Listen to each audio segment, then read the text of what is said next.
And for a start, can you tell me something about you and your political work? Okay, myself, I'm originally Lebanese. My family escaped the Civil War in 1975 and moved to Britain, to England. My family is originally Christian Lebanese, and we were caught up in the Civil War between Christians and Muslims. And going to Britain allowed me to look back at what the events taking place inside of the Middle East, and be more objective, if you like, and began to realize that there was serious divisions, serious problems inside the world, and you begin to ask questions, and one question follows another. I then became influenced by the ideas, socialist ideas, equality and so on,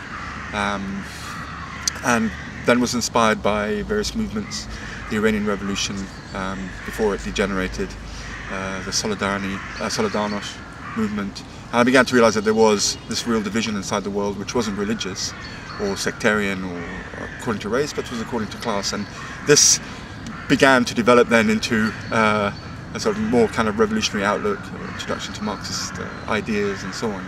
And from there, really, sort of became committed to the idea that there was the need for some kind of revolutionary change inside the world. From that, then, obviously, wherever you are as a revolutionary, you always attempt to work in the place that you are. So I worked inside of England, inside of Britain, and then after the end of the Civil War, could return to Lebanon and began to work there as well. So began to, if you like, build a worldview about capitalism, about the possibilities of change. Okay, I heard that then you're writing about Arabic revolutions now, and can you tell me for a few words why the people from North Africa are now uprising? In some simple words, yeah. Okay, you have very simply regimes that come from a different era, from almost a different century, I think is correct. That is, regimes, say, whether it's the nationalist regimes in Syria, or it's the pro-American regimes inside of Egypt, or whether it's the royal families that control the Gulf. All these regimes emerged in the 1930s, 40s, 50s, 60s, at a time when Arab society was still economically very backward. The vast majority of people lived in villages, places like Saudi Arabia, places like Lebanon, and so on. And the regimes were able to develop out of an anti-colonial movement to a certain extent, to get to a little bit of independence. But these regimes remained very, very fixed. The rest of the Arab society changed. So there was, over the last 10, 15 years, more importantly, the vast majority of Arab people now live in cities. They become urban. They become workers and work in offices and factories and so on. So this society has changed, but the regimes above remain absolutely the same. And this creates, if you like, a problem, structural problem, inside that they do no longer represent really the development of Arab society and become a block to the development of Arab society. So in various countries you had the rise, if you like, of extreme wealth. And I'll give you an example. For example, to say, when the Americans first went to Saudi Arabia, in the 1930s, they paid $30,000 for the right to take oil. The Aramco, Arab American Oil Corporation, was run from the US. It was about imperialism, taking as much profit out of the Middle East as possible. And now you look at Saudi Aramco. It is the biggest oil producer in the world, the biggest downstream production, etc. Very, very rich, and it's owned by Saudi Arabia, no longer by the US. And so you talk about the rise of Arab capitalism, as being part of global capitalism, no longer the subject, no longer the servant, if you like, of imperialism, but now able to express its own. So you had the extreme wealth beginning to develop. They talk about, Hosni Mubarak, wealth of 40 billion, and you put all the Arab regimes together, all the wealth, you see extreme wealth, but in the bottom of society, the rest of the population live in extreme poverty. And this difference between the rich and the poor inside the Arab world just got bigger and bigger and bigger and bigger and bigger and bigger. So you have this, if you like, inability of the regimes to then reform, inability to provide anything in a real kind of way. At the same time, this extremely terrified of the population, and therefore using extreme repression in order to keep this structure in place. And of course, if you're simply an Arab nationalist, you think, oh, the revolution in Egypt, this is good, this is against America. Revolution in Bahrain, this is good, this is against America. Then what happens in Syria? This is has been a country, the center of the resistance. How do you explain then the revolution that's taking place there? Is this a pro-American revolution?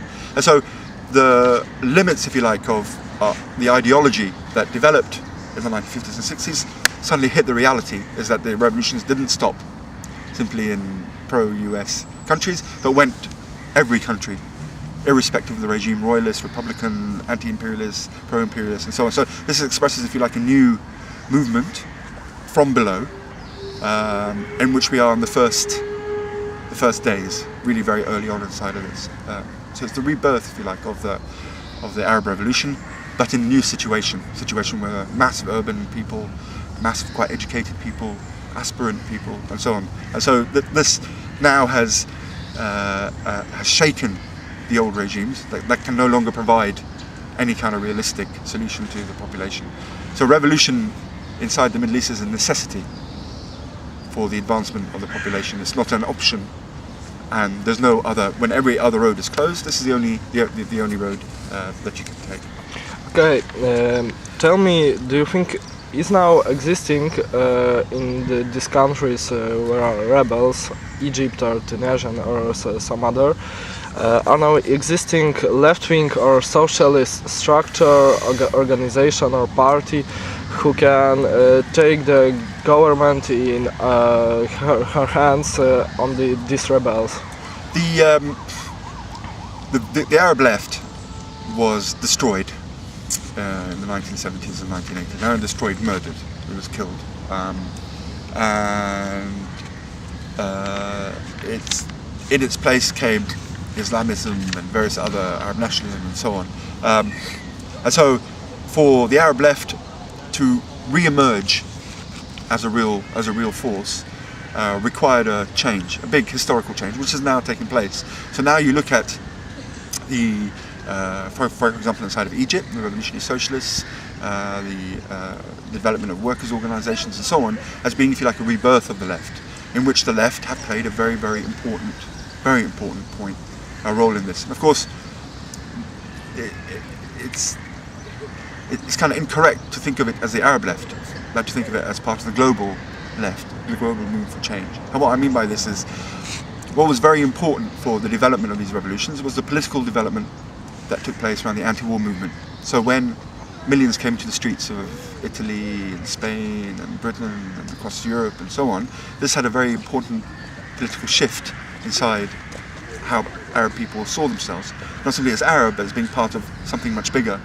So they started looking and saying, there is a world movement, there is the European street, that is ordinary people who are against their governments. And this began to change, if you like, the mentality, to see that people were part of something much, much bigger. So the development of Arab Revolution is part of a global development and part of a global rebellion that is taking place. So you can look at Greece and see the general strikes in Greece and think this is something separate. Or you can say actually it's part of the same crisis. How it expresses itself in the Arab world, how it expresses itself in the European world, how it expresses in South America, in the US, in Wisconsin, and so on. So you see that there is, if you like, this revolution or rebellions against neoliberalism, primarily against neoliberalism, but in order for it to succeed, it has to destroy these old regimes. So it's part of then the situation in which a new Arab left is developing. It's developing very, very fast. But of course, it starts from a very modest. But inside the Egyptian revolution, the left played a very, very important point. But more importantly is the standards set by the revolution. What I mean by this is, at every point they say, in Bahrain, when the demonstrations were going, the soldiers would say to the demonstrators, "You are Shia dogs." So they try and be sectarian to make difference between Sunni and Shia, and the demonstrators reply, "Shia and Sunni one hand, we are united." In Syria they say it's a Muslim Brotherhood uprising, and the demonstrations reply, "Christian, Muslim, we are united." And at every point where they try and make divisions inside of Egypt, of course more important, where they say, you know, we have to divide Christian and Muslim, you have inside Tahrir Square the joint Christian-Muslim demonstration. So this is the standard set by the revolutions, the ordinary people, is very, very high. And it is about unity, and it's about overcoming division. So what we express ourselves as left-wing, as being united, as all seeing people equally, is expressed by the mass of the population. So the mass of the population doesn't mean the mass population become left-wing, but the mass of the population inside the struggle have given conditions that say this is what the left have been saying all these years is correct. This is a correct analysis, and that the ordinary state of people is one of unity, not of division. And so all these things now come together to bring, if you like, the conditions that allow the re-emergence of a left and a revolutionary left in a real way, as being part of, not simply observers, but being part of the struggle. Of course, in Egypt, they're very important, very, very important, the left.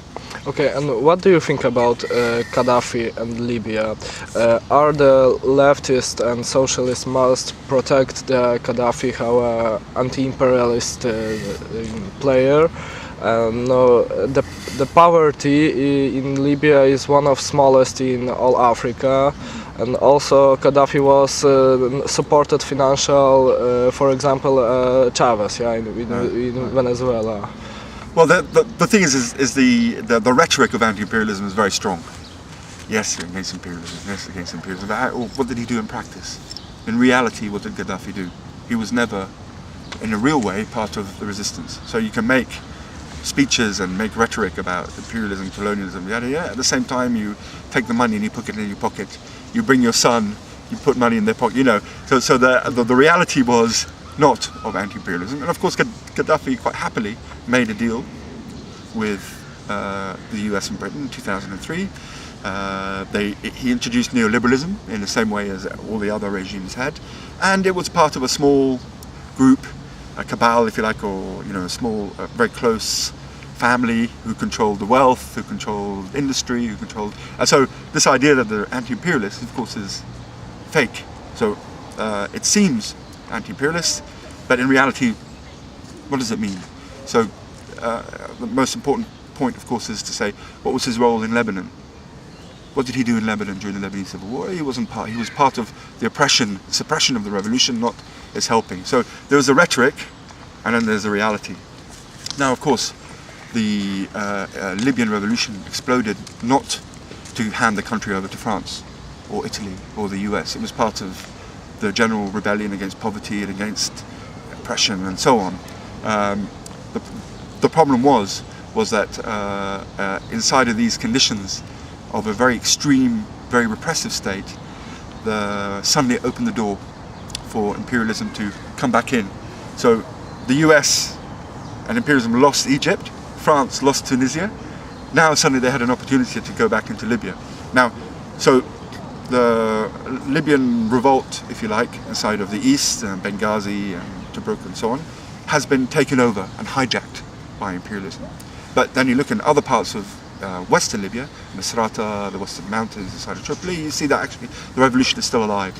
Now there is an attempt to take this revolution and to make it US friendly and make it imperialism friendly, but there's also the real revolutionary forces at the moment in a very difficult struggle. So they're looking to help, but the problem is that whatever deal imperialism brings to Libya will not satisfy the ordinary population. It will not satisfy, because as the revolution was about independence and representation, all these things, and this will not be brought by imperialism. So imperialism is being very opportunist, and it tries to go in and win over. And of course there are historical precedents. The Kurds, for example, in northern Iraq were very oppressed. They had rebellions and they created parties like the Kurdish Democratic Union and so on. These were real organizations, expression of the Kurdish struggle. These parties then became allies of the US in 2003, the war on the invasion and so on. And now you see what these parties are doing. they're shooting people in the streets of Suleimania and so on. So you say, but I support the right of the Kurdish people, but I do not support these parties. These parties are now become part of the oppression. And I think it's the same way you can say, how do you keep your independence, revolutionary independence that answers the needs of the population, not the needs of an external force. So the struggle at the moment is one that's very confused inside of Libya. There is a real revolution, but there is also the big danger of counter-revolution from imperialism, but also counter-revolution from the regime itself. So it's possible to say, I support the revolution, but I do not support NATO's intervention. I I think there is a problem for the Transitional National Council that has grown out of the revolution, that it brings Italian officers into Libya, because Italy was the old colonial power. And so it becomes this mix. How do you keep independence of the revolution? What does the independence of the revolution mean? Independence from whom? Independence from imperialism and so on. And of course it'll be a very important question.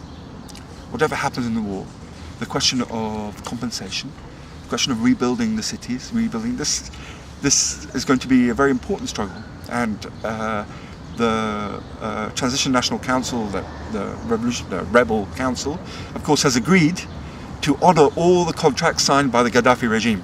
And these were very generous to Italian oil companies, French oil companies. And so this question will come up again. Do we have control of our resources? Do we have control of our wealth? No, we won't.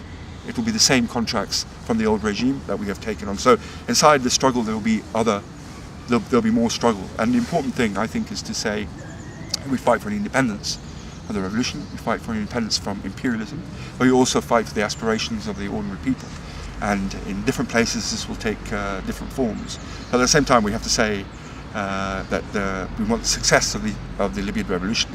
But the Libyan revolution is now against the old regime and has to be against imperialism. Otherwise it will become like northern Iraq, simply a client state beholden constantly to the West. So we can't have, so imperialism, the old regimes, all of these struggles come into one in quite a messy, confused kind of way. And can you say me also what's about situation in your country, Lebanon, from the seeing of left point? What's really interesting about Lebanon is that it emerged out of the sectarian civil war to new heights of unity, which are, I think, very, very fundamental. There's been, there's been uprisings everywhere, and Lebanon has, to a certain extent, been ignored. But there are big unity demonstrations, Muslims, Christians, Armenians, Kurds, everyone, it's a very mixed country, together against the sectarian system. So they call for not the fall of one dictator, but the fall of the system. So in a sense, it is attempting to overcome the system inside of Lebanon that has brought people together in a real way. And of course, it's rewriting. And of course, Lebanon, like all the other countries, has changed fundamentally. For example, even though our neighbourhoods are separate, Greek Orthodox, Catholic, Druze, Shia, etc., people go to work together. And this is a change. So people come together to work and then go separate into their communities. So this contradiction, if you like, means that there is now suddenly a new ability of people to work in some kind of unified way. Of course, Lebanon is constantly under the threat of imperialism. And imperialism for many people is simply an idea or a concept you can debate or not. In Lebanon, Syria, Palestine, Iraq, these are everyday questions. Foreign troops on the ground, who's controlling our, whether you're attacked, the wars, and so on. So imperialism is a very, very important thing. And so this struggle then becomes a struggle against the regimes, against the system for something new, but also against imperialism. And this makes it 3 or 4 times harder than any kind of normal revolution. And of course there's big differences. Okay, and can you, for finishing, something say to people from Polish left? When I was in the 1980s, I could go to my house in East Beirut and I could look over the balcony into West Beirut and never cross it, because this is a separate place. This is a Muslim area and I live in a Christian area. And I remember thinking, one day I will cross this line. And I say it to my family and friends, one day we will cross this line. They say, you're a dreamer. You're dreaming this will never happen. And I say, okay, but I have the hope that one day I will be able to do this. And when the collapse of the war and the collapse of this sectarian war, suddenly you can cross. Suddenly it was possible. Suddenly what you thought was impossible now becomes possible. And the experience, I think, the people in Poland was the experience of getting rid of the communist regimes, all these kind of things, and they broke from this fantastic movements, fantastic revolutions in 1989, and their reward was neoliberalism, destruction, etc., and so on. So this was, if you like, it seems like you're looking into darkness, nothing will ever change, this is the way it is, and so on, but actually the problem isn't so much in people's heads, but the problem in the crisis of capitalism itself. And the crisis of capitalism means that people will be forced to struggle. And so for the Polish left to be patient, to work, and to always know that this system can never satisfy people. And so therefore people will be thrown into struggle. And of course, as the system becomes more and more into crisis, this becomes a more and more severe question. And so for the Polish left, it's about waiting, building, being patient, and having intellectual clarity of understanding the system and what it means, but also I think drawing on the tremendous history. Solidarność, it's a tremendous, huge movement, very significant historical movement. And so you look and you go, can this ever happen again? Well, of course it can happen again. Why? Because the conditions mean it is a necessity. It's not an option, but a necessity that you have to have this kind of system. And just like we lived in kind of days of darkness where nothing seemed possible, now this seems it didn't exist in our heads. And I think it's the same for the peoples of Eastern Europe. That their reward for revolution was neoliberalism. These revolutions that are taking place in the Arab world are part of the revolutions against neoliberalism. So we don't talk about the Arab revolutions as being a continuation of that so-called democratic revolutions, but a change. Revolutions against neoliberalism, not revolutions to bring neoliberalism in. And I think this means there'll be a change in world history. So I'd be very, very optimistic. I think Lenin said, pessimism of the intellect, optimism of the will. You say, that it's very difficult, but in your mind that there's always going to be possibilities for change in the future. And of course, the Arab revolutions cannot survive without revolutions spreading globally. They'll become isolated. And so it's all part of, I think, understanding that this is not a regional revolution or the end of a historical process, but the beginning of a historical process and the early days of a significant change. Okay, thank you very much.